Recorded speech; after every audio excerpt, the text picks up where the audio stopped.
19-year-old Sabrina Andrews has been arrested and charged with capital murder after 23-year-old Keandra Hollis was fatally shot during a verbal altercation.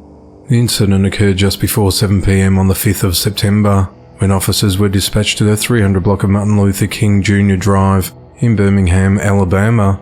When they arrived, they encountered a distraught witness who told them that a woman had been shot and was taken by a private vehicle to the Princeton Baptist Medical Center.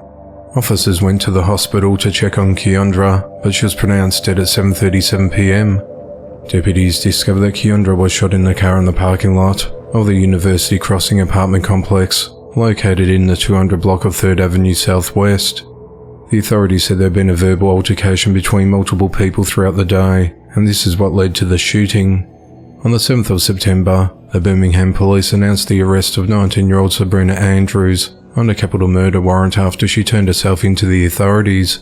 The charge is capital because Keandra was in the vehicle when she was slain. She's held without bond.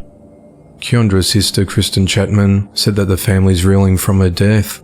Keandra and her brother, Shemaine Hollis Jr., were extremely close and had gone to the apartment complex that day to pick up her brother's vehicle.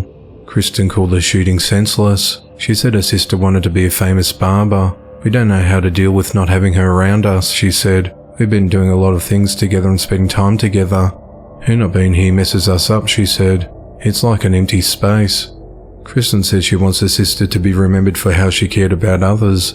A vigil in her memory will be held on Friday the 17th of September at 7 p.m. at Marconi Park. The family chose the park because they often play softball there together, and because Keandra recently held an event there to cut children's hair at a discounted price, something she planned to do on a regular basis. Her heart was pure, and she had good intentions for everyone around her, Kristen said. The investigation into the matter continues. 18-year-old Tyrell Edwards has been charged with 5 counts of dangerous driving, causing death after crashing his vehicle near Sydney, Australia. The incident occurred at around 8 p.m. on the 6th of September, when emergency services were called to 117 East Parade in Buxton, New South Wales, after an overloaded Nissan Navara pickup truck collided with 2 trees at a high speed. 3 girls and 2 boys aged between 14 and 16 all died, while Tyrell, the driver, suffered non-life-threatening injuries. The victims were 15-year-old Lily Van de Poot, 15-year-old Tyrese Betchard, 14-year-old Summer Williams, 16-year-old Antonio DeSisto, and 14-year-old Gabriella McLennan. All the victims were students at Picton High School. The authorities said they located a video on Tyrell's phone, taken 67 minutes before the crash, showing him driving dangerously while travelling at speeds of around 90 kilometres an hour. Tyrell was seen holding his phone with one hand, while purposely and aggressively turning the wheel with the other as the vehicle swerves violently. At one time, only the 2 male victims were in the car. They can be heard laughing and yelling with loud music in the background. One of the passengers can be heard saying, "We're going to spin out, cuz." In the moments prior to the fatal crash, police allege that Tyrell drove at a high speed, lost control, crossed onto the wrong side of the road, and travelled along a grassy road shoulder for about 40 metres. The investigation suggests that the car rotated clockwise for about 50 metres, hit a tree and then rotated in a counterclockwise direction, before colliding with a second tree. The force of the 2 impacts tore open the vehicle's cabin, ripping the rear seat from the vehicle and throwing the 5 victims from the pickup truck. The bodies were located nearby. After the accident, a witness overheard Tyrell saying, "I effed up. I'm going to jail." During a police interview, Tyrell allegedly told officers that he experienced a steering fault within the vehicle, which he described as shaking, going left and right. He said that once the shaking started, he was unable to control the vehicle. He claimed to have attempted to brake, but said the Navara did not slow significantly. Following the crash, Tyrell was taken to the Liverpool hospital for mandatory alcohol and drug testing, which came back negative before being released into the care of his mother. The authorities said that Tyrell's statements were inconsistent with evidence collected from the scene. Officers returned to Tyrell's residence in Bargo to arrest him shortly before 2 p.m. on the 7th of September. He was taken to Narellan Police Station, where he was charged and refused bail. Tyrell appeared in court on the 8th of September. He appeared via audio-visual link wearing a dark hoodie and with his hands clasped together in front of him on the table. The court heard Tyrell was significantly traumatised, and he has previously suffered from anxiety and has sought psychological treatment for the illness.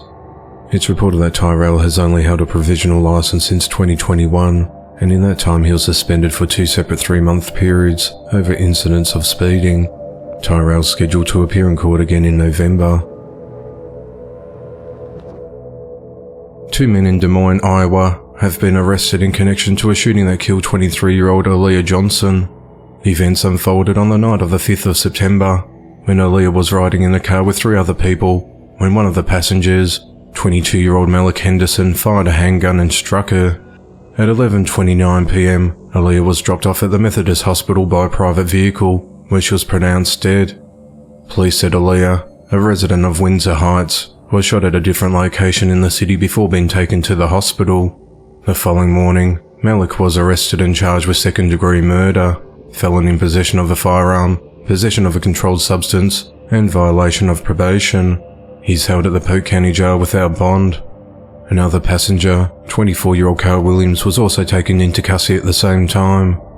He's held at the Polk County Jail without bond, and is charged with being a felon in possession of a handgun, possession of a controlled substance, and violation of probation.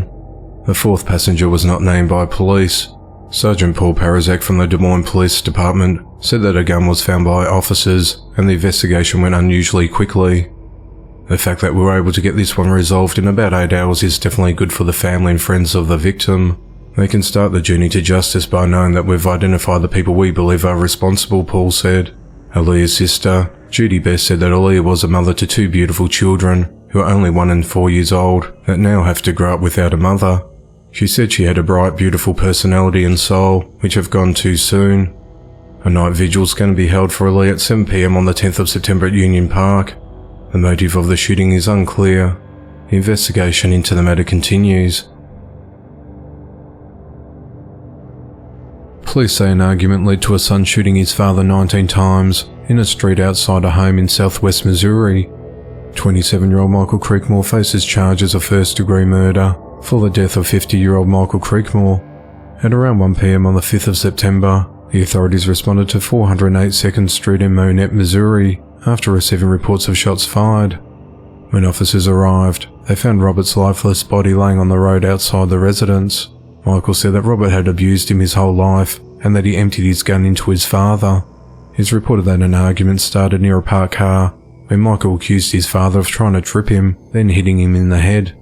Michael claimed that his father attempted to advance on him when he grabbed a gun from his waist and began shooting him multiple times. Monette Police Department Chief George Dowd said officers have been called to the house for past disturbances. We're familiar with some of the tenants that are there, obviously nothing to this degree. It was kind of a surprise to have this type of call, he said. Police arrested Michael without incident.